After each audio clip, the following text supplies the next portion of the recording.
It was a lovely day. The window was open, and a gentle breeze blew through the upstairs loft. I am a beautiful violin, I thought, as I hung basking in the sunlight, baking my varnish to a warm golden sheen. The scents of olive oil, herbs, and freshly baked bread drifted in from the bustling street below, mixing with the pungent odors of resins, turpentines, and shellacs in the room. I heard footsteps on the stairs. Then I felt the loving touch of my maker's hands as he lifted me down. Ah, my little violin, you are doing very nicely. Another day or two and you will have a second coat of varnish. But today we will have a little test, yes? He took me down the stairs and into the tiny shop below. Violins hung everywhere, most of them darker and more reddish than I was. These old strings will do fine for now. He threaded the strings through my tailpiece and up into the holes in my pegs. I felt myself creak and stretch a little as the strings were pulled tighter and tighter. Then my first taste of joy as he picked up a bow and pulled it across my strings. I felt my whole body come to life, resonating with sound.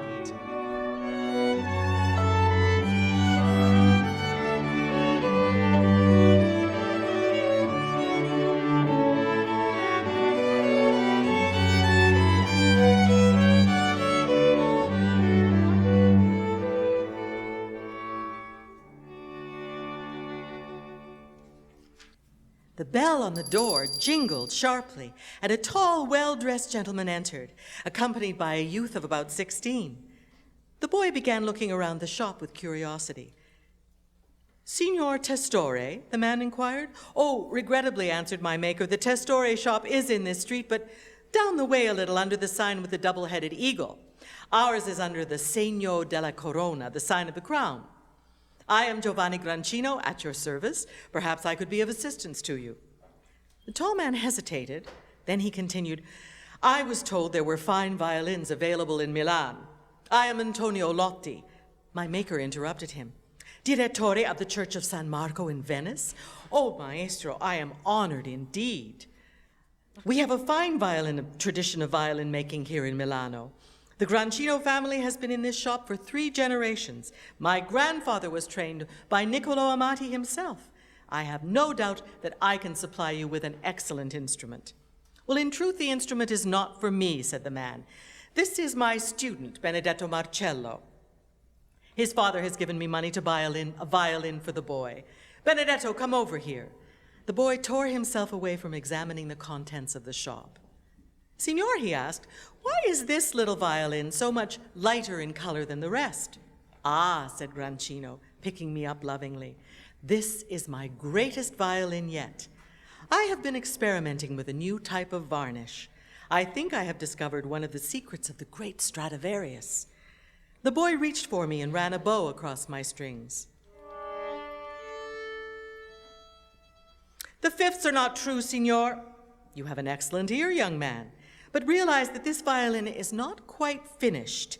It will need some adjustment to the bridge and a better set of strings, and then, of course, there's the matter of the second coat of varnish." "It has an excellent tone, Maestro Lotti," said the boy. "Perhaps Signor Grancino could make the adjustments while we wait. We don't really need a second coat of varnish, do we?" No, signor."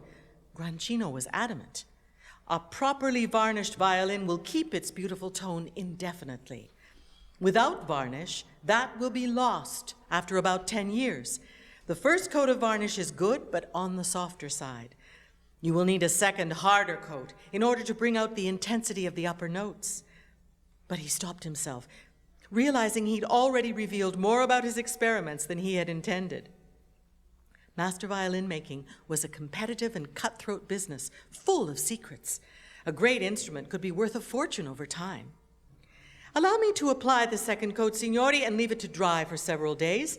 Then I could deliver the violin personally to you in Venice." "You know Venice, signor?" "Certainly, maestro. The best violin makers buy all of their finest materials there. Maple wood and pine, amber from the Baltic." Yes, interrupted Lotti. "In that case, you can deliver the instrument to my apartments on your next visit." He handed Grancino a paper with his address and left the shop with the boy.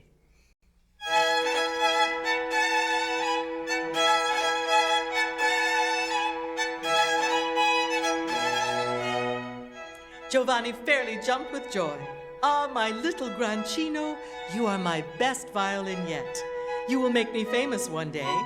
He picked me up and hurried up the stairs to his workshop, where he began to mix the varnish.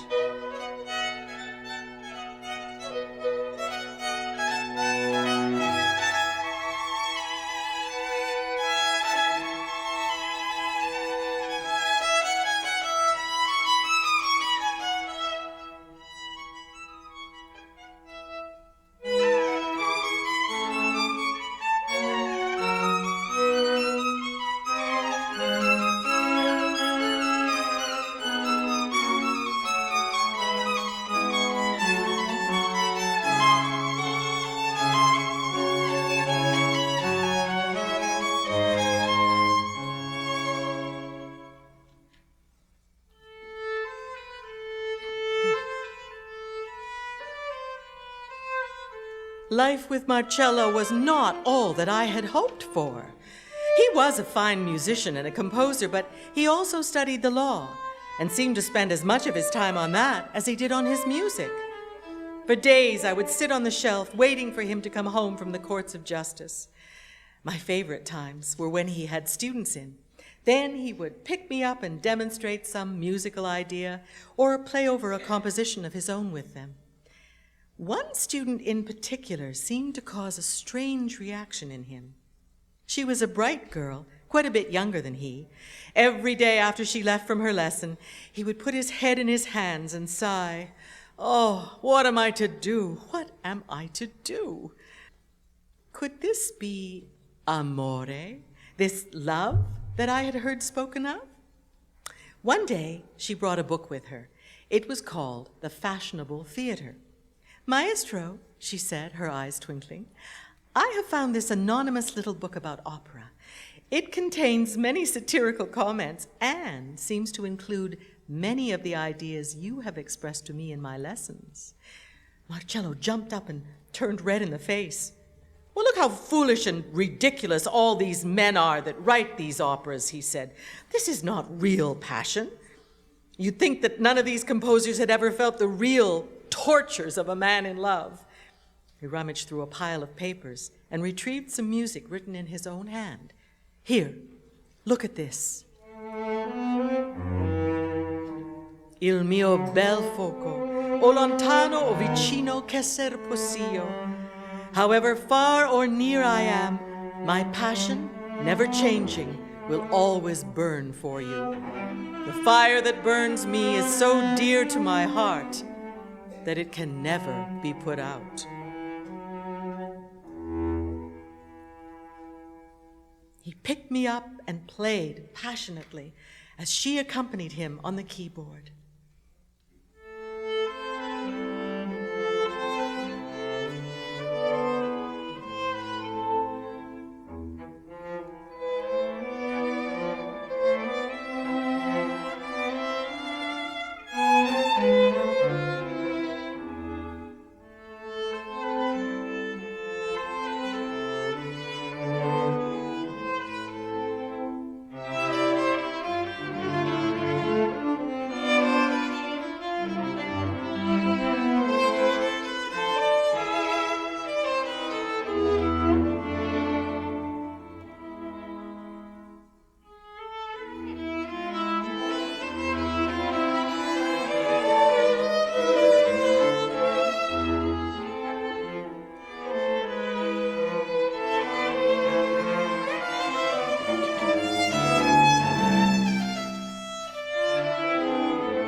Si stinguerà, si stinguerà.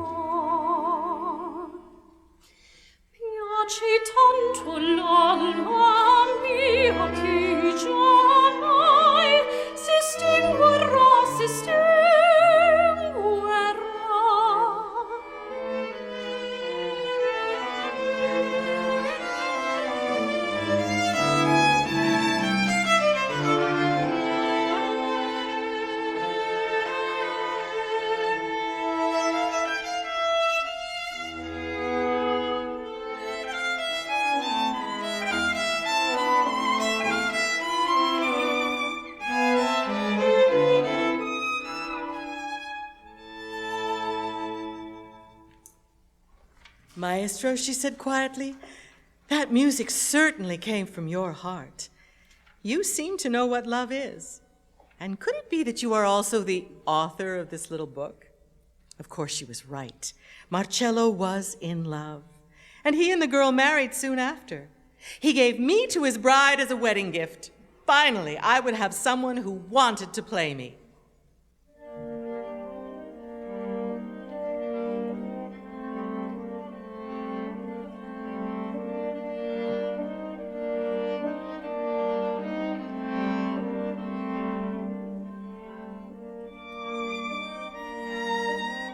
Signora Marcello was a most musical young woman, but was more accomplished at the keyboard than on the violin. Over time, she became more and more preoccupied with her household duties and the growing family she and Marcello continued to produce. Each year I spent more and more time on the shelf or in my case, neglected and unappreciated.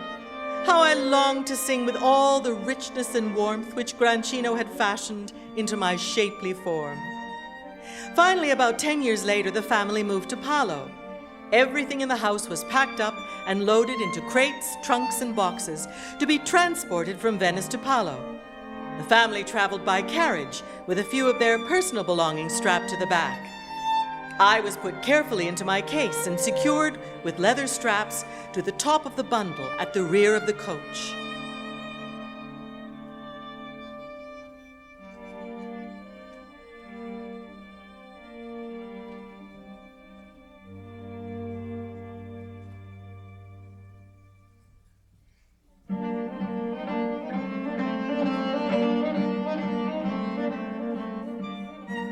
I remember so clearly the jiggling and the jostling as the horses pulled the carriage through winding cobbled streets and out onto the bumpy, dusty roads of the Italian countryside. Finally, after what seemed like hours, the coachman stopped the horses and I heard the family leave the carriage and go into an inn for some rest and refreshment. But what was this? I heard the unmistakable sound of a knife slicing through the leather straps. A flash of sunlight hit my open case, and a small, rough hand snatched me from its plush and padded security. Within seconds, I was tearing down a narrow street in some small town I knew not where, in the hands of a dirty and tattered urchin. What are you doing? I thought. I do not belong to you. But too late.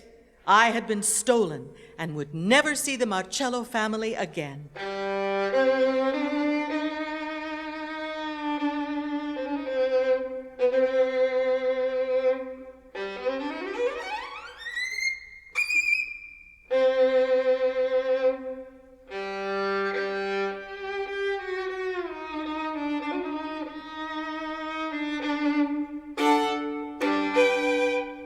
The place was minuscule, really, just a hovel compared to the cultured elegance I had known in Venice.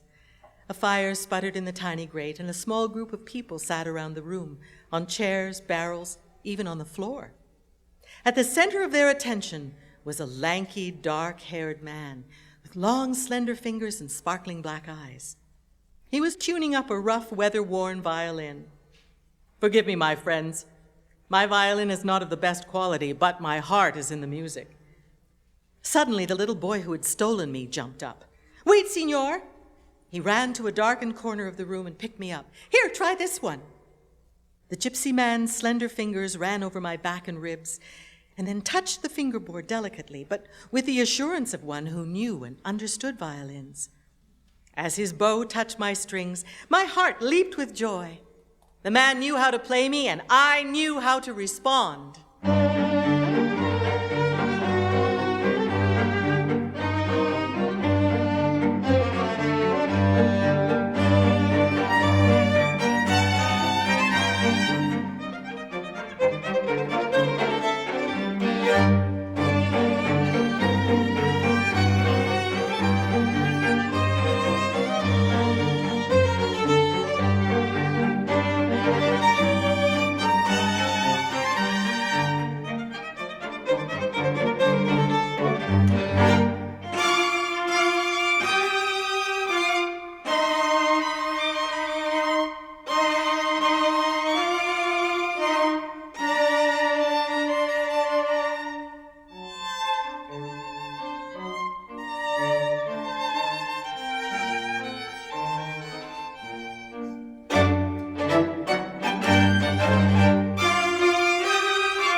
finished, the room was silent. People began to leave, and we were finally alone, the boy, the gypsy man, and I. "So," said the boy, "this violin will bring a good price, yes?"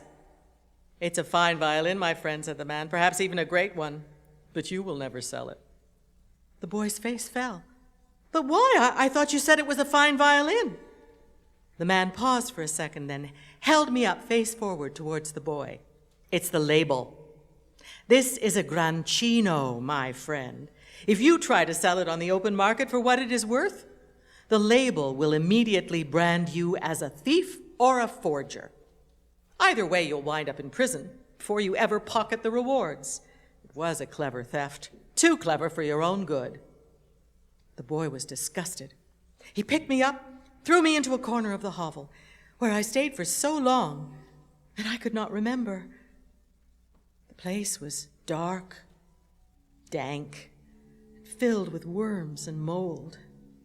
I felt my ribs and top begin to crack and split, and the worms began to infest my belly. Finally, after months turned to years of isolation and neglect, I slept.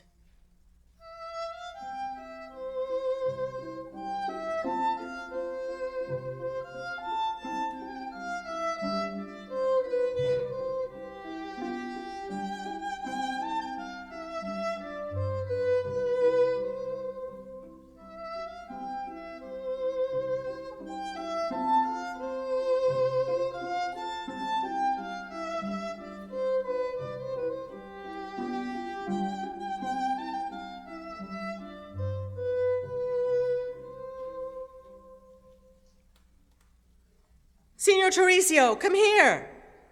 Oh, how long have I been here, I wondered groggily. Light was filtering into the tiny room from the open front door, and a young man was standing over me with a lantern. Soon he was joined by an older man. "It's in bad shape," said the young man. "No matter," the older man replied. "Let's look at the label." "Aha, just as I suspected, a Grancino." He wrapped me in his coat and carried me carefully to a waiting carriage. "They said there was an old violin in there amid all that trash. People are so uneducated. Whoever stole this violin probably never even suspected its value." "But, Signor Teresa, surely this is just a worthless piece of junk. I mean, look at the cracks and the wormholes. Who would buy such a violin?" "Dealers, my friend. Dealers who restore and refurbish old master violins.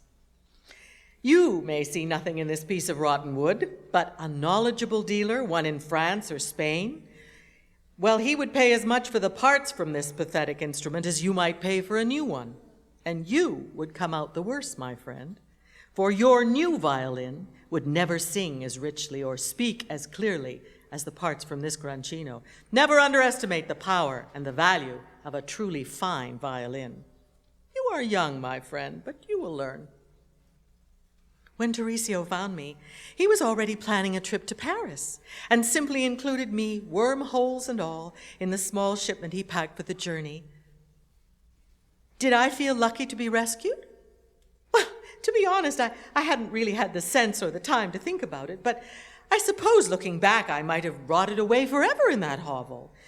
But my fortunes changed, and my destiny led me to the hands of Teresa, the first great collector and international dealer in fine violins. And I simply accepted my fate.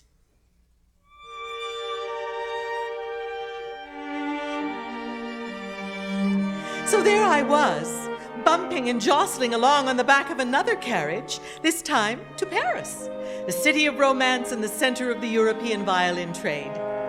Who would I meet and what would happen to me? I scarcely dared to wonder, but whatever it was better than where I had last come from. The shop of Monsieur Aldrich smelled vaguely familiar.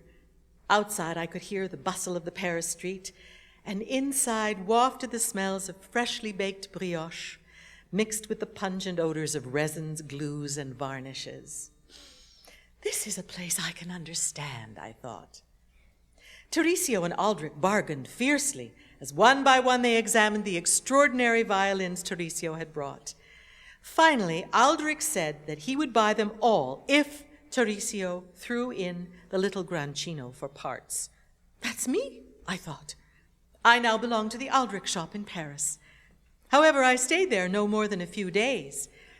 There was a certain Monsieur Violin, he said, a dealer who was far more experienced and able than he at restoring Grancinos. Violin would pay a good price, he thought, for the parts to a Grancino. And what if he did?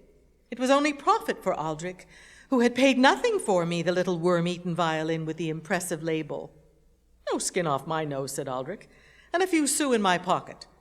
He took me down the street and disposed of me for a pittance. I am a worthless violin, I thought, as I rested in Violin's workshop. My singing days are over. I will be split up for parts, and only Giovanni Grancino will ever know what a fine violin I was. I felt very sad and sorry for myself. But, miracle of miracles! Monsieur Violin recognized something special in me, something worth preserving. He didn't split me up for parts. Slowly and painstakingly, he began to restore me. First, he mended my cracks. Then he began the careful process of repairing my wormholes. Then he enlarged my beautiful, graceful body so that I could sing louder, as he said, in order to match the larger orchestras and the richer music of the time. After many months, when he was finally finished, I had a larger, richer voice and the beautiful silhouette of a delicate butterfly wing inserted into the place where all those ugly wormholes had been. Never since my first days had I felt hands so loving or so sympathetic. As he finished his work, Violin picked me up and whispered, "There, my little Grancino, what a beautiful violin you are. You have been so many places with so many owners, my little papillon, my butterfly, that I know you and I understand you. Someday, my little violin, you will make me famous." And with that, he hung me in his shop, and I waited for someone to buy me.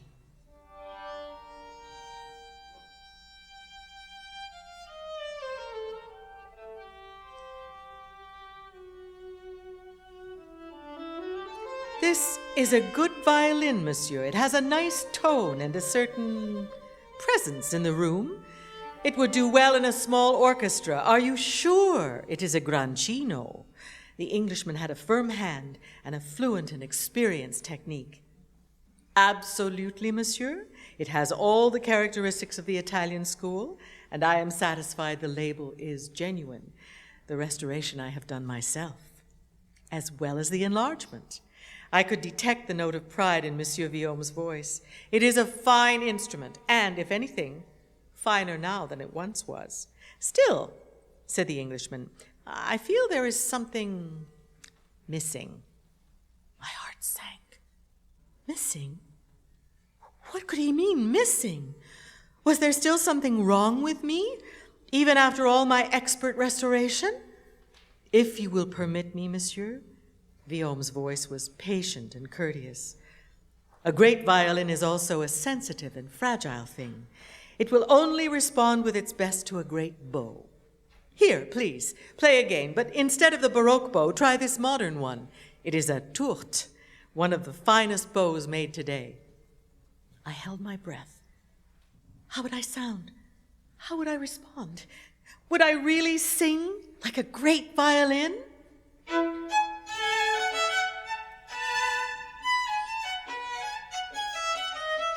As music filled the tiny shop, my heart soared. Each note and each phrase echoed and resonated through my body and into the room. This was truly the voice of a master violin.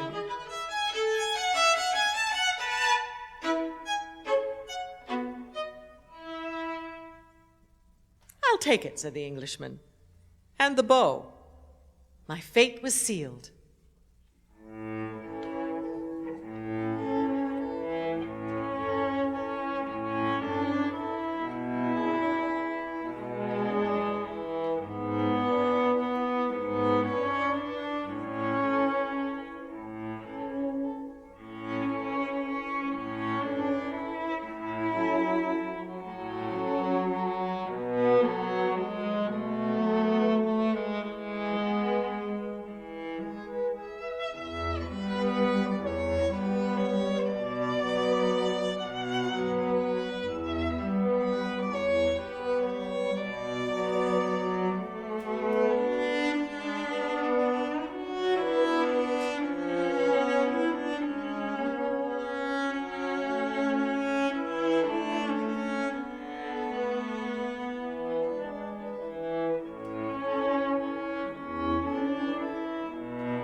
fog, the rain, the sun, the sea air, everything affected me.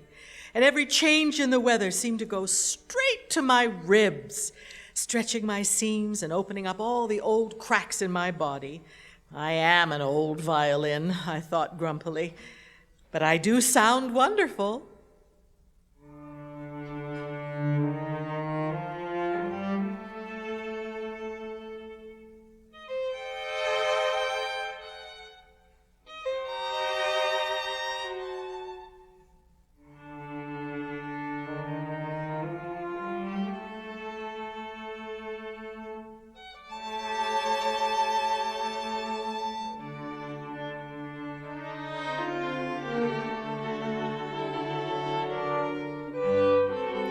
Every day, my owner took me to work, either to the Savoy or to the Gaiety Theatre, where we sat in the orchestra pit and played wonderful, charming operettas by Sir Arthur Sullivan and that Gilbert man who wrote the words.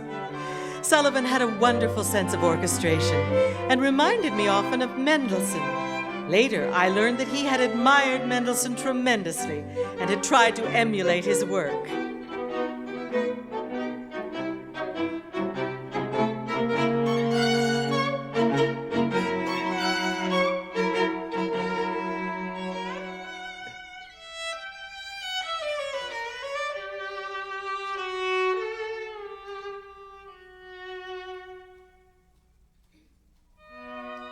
The music in England was delightful, but the weather. So my owner and I made endless rounds between the theaters and the violin shop owned by Mr. William Hill and his sons. There they carefully repaired my cracks and maintained my elegant exterior so that my subtle richness would not falter under the stresses of working life in London. But time took its toll, and my owner, robust and energetic musician that he was, finally succumbed to an attack of influenza. Sad to say, but humans do not seem to survive as long as violins, no matter how well-fashioned they may appear. It was a gray and misty day when his widow, dressed in black, presented herself, my case in her arms, at the shop on Wardour Street. "Excuse me, sir?" She was a very timid woman and trembled a little as she spoke. The gentleman behind the counter looked up. I don't wish to trouble you, but I was wondering if you could help me. My husband used to bring his violin here for repairs. I was hoping—" Her voice trailed off. The gentleman took me from her hands and examined me briefly.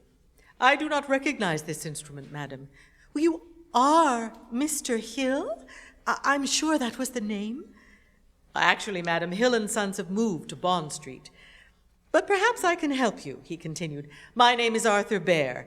This shop originally belonged to my father, John. We have been here on Wardour Street for many years. We are also violin dealers, like Hill & Sons, and we repair and refurbish old instruments as they do."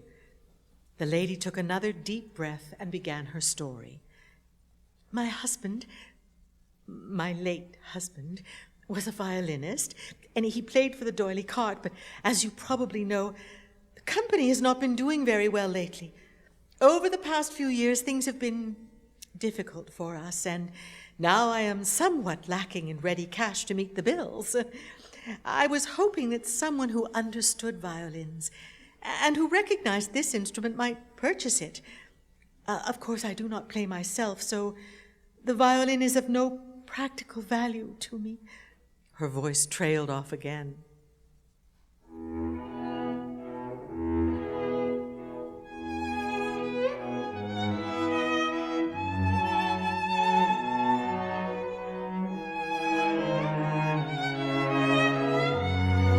Mr. Bear examined me carefully.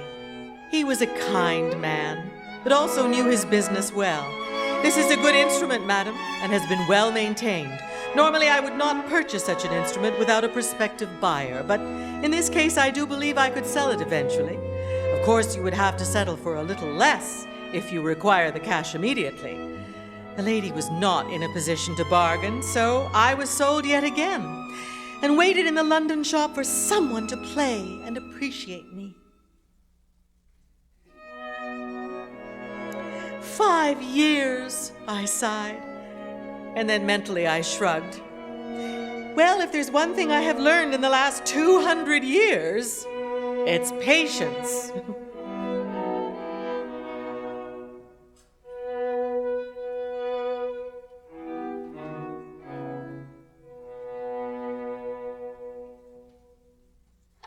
And with that, the bell on the door jingled. The man who entered had clothes which were worn and slightly out of fashion, and his face seemed sad and tired. He began to look around the shop. I am in need of a decent violin, one that will carry well in a small ensemble, mostly classical, but with a certain flexibility for other styles. He had a thick accent and seemed a little hurried or even impatient with himself as he searched for the words. My funds are somewhat limited, but I would need the instrument by tomorrow, next day at the latest. Mr. Bear wasted no time. He lifted me down and handed me over.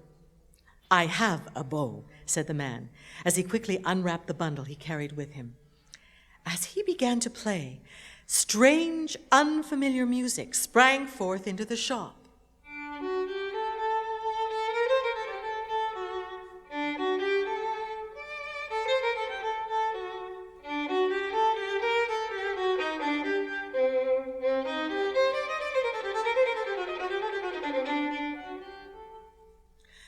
I am more used to German violins, confessed the man with a touch of shyness, but this is a fine instrument.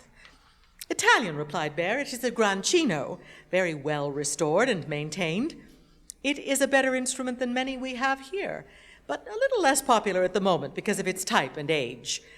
Nevertheless, it has a certain value, perhaps beyond your means. The man reached into his pocket and produced a roll of bills. This is all I have, and I have been saving for just such a moment.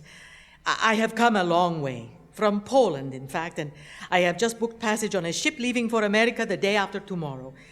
I am to play second violin in the ship's string quartet. You know, as usual, a little Mozart, some Viennese waltzes.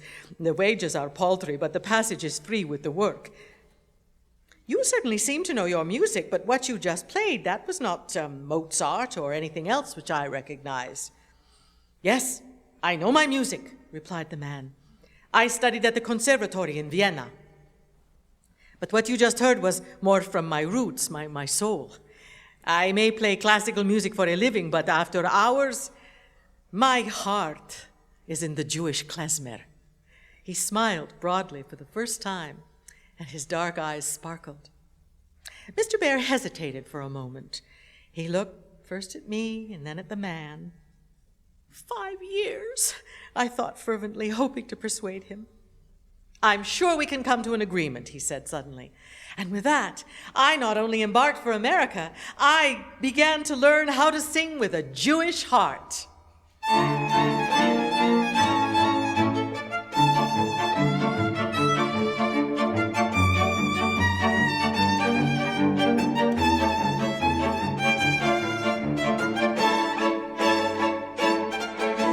Life on the ship was an endless round of music and parties. By day and by evening, we played Mozart, Strauss, and other light classics for the fashionable guests at dinner. But by night, down in the ship's steerage, we played klezmer and dance music for the vessel's third-class passengers, who paid us in tips and beer and shouted and clapped for more.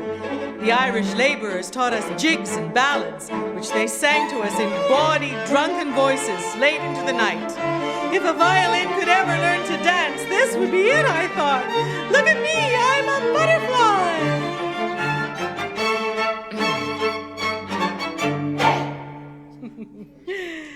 But New York was something else again. The change in climate again made me crack and split. And it took many months for my owner to earn the income to afford my needed repairs.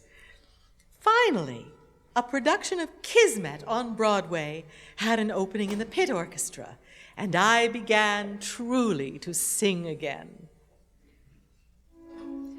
Dawn's promising skies, petals on a pool drifting, imagine these in one pair of eyes, and this is my beloved.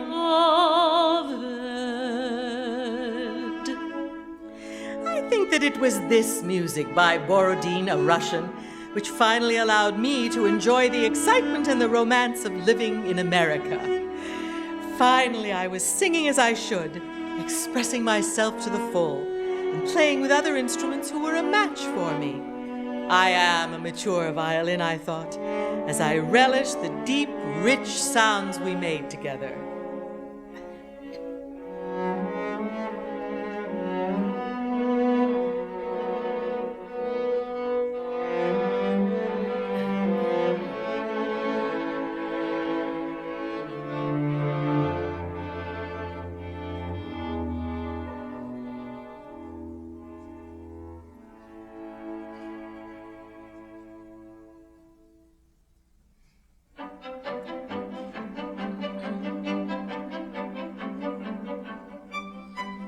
Bumping and jostling.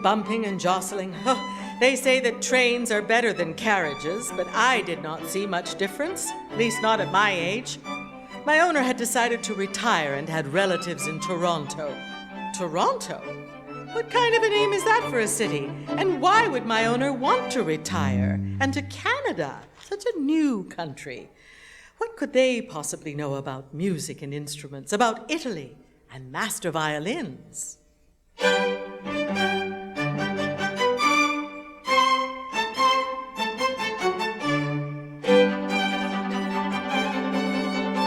Union Station was not such a bad place to arrive. It was an elegant structure, and there was a warm reception for my owner from his relatives. Perhaps Canada would not be such a terrible country after all.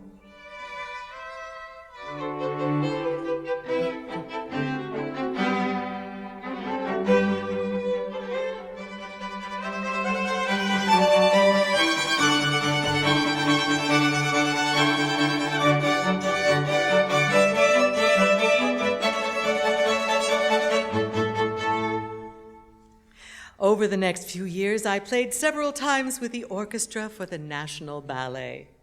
Tchaikovsky. How appropriate for one of my age and experience.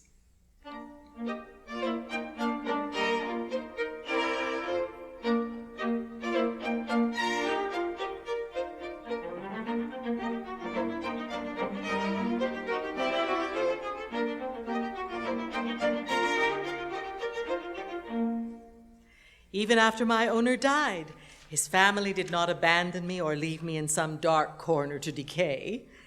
Quite the contrary, they sold me to a fine and experienced dealer in Montreal, the Paris of North America, they called it, and not without reason. Montreal as a city was filled with fine instruments and good musicians.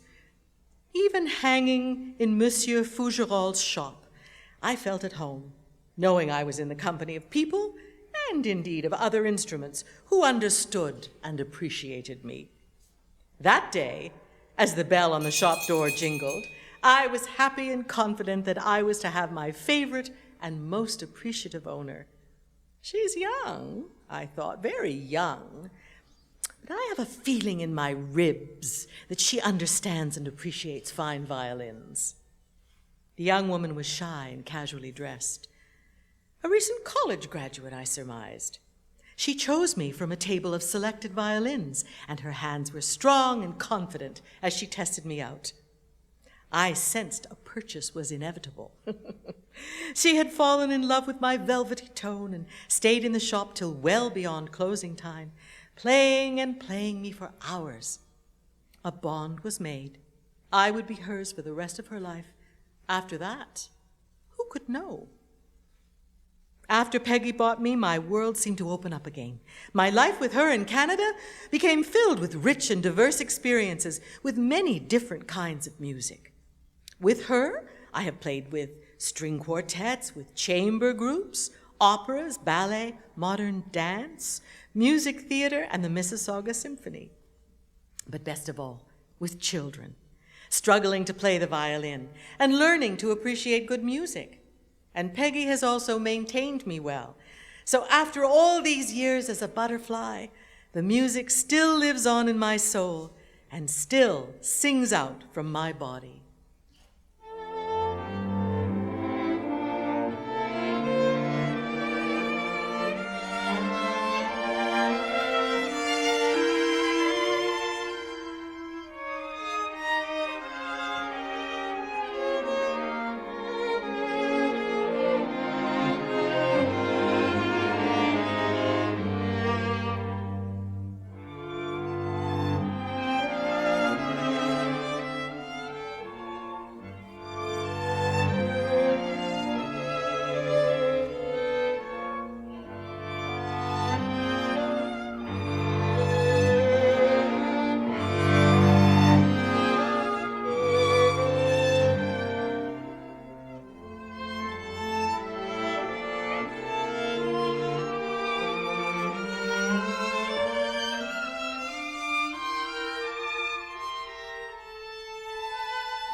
So, here I am, and here we all are together, waiting for the music to finish, for the story to end.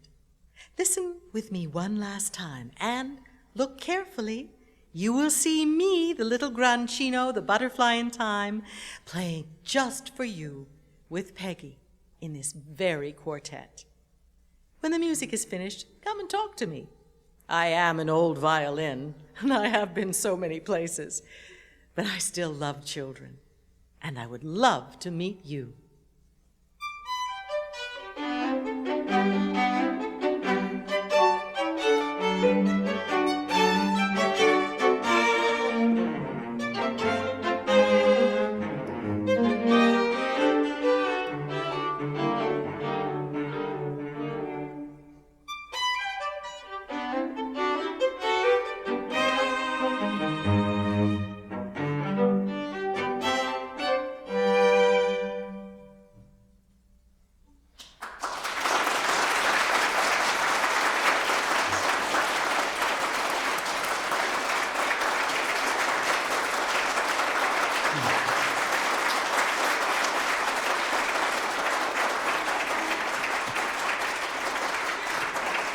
Thank you very much. You have been an amazing audience. We haven't played for a better audience in a long, long time, so thank you. It certainly gives us a feeling that you're really listening to the story. How many of you figured out that I'm Peggy? How many of you figured out that this is actually the violin that Angela was the voice of? Good. So some of you figured that out already. Yeah.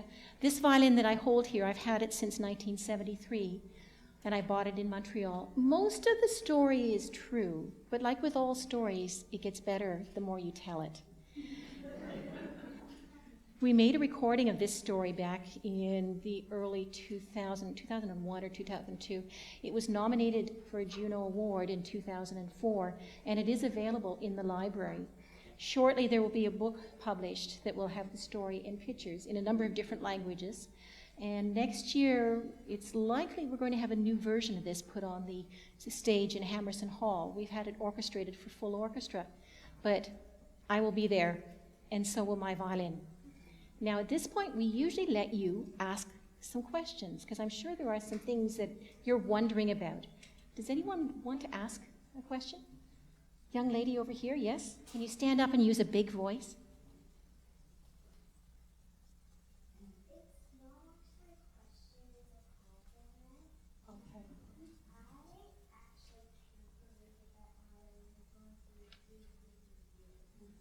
I know. Well, when you do the math, it was made in 1702 in Milan, Italy.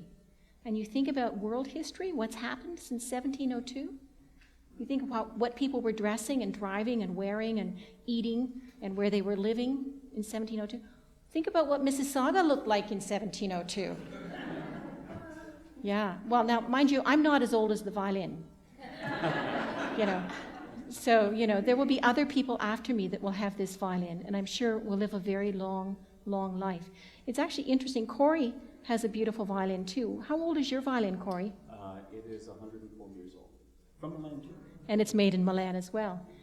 And Mary Catherine, your violin is very big violin. And it'd be very painful to put that on your shoulder. It's a cello. And do you want to tell them a bit about? It is not quite 300 years old. It is amazing. I mean, how many things in your house are 300 years old? You know, not even your grandparents combined. And Heejin, your viola, how old is it? Around 200.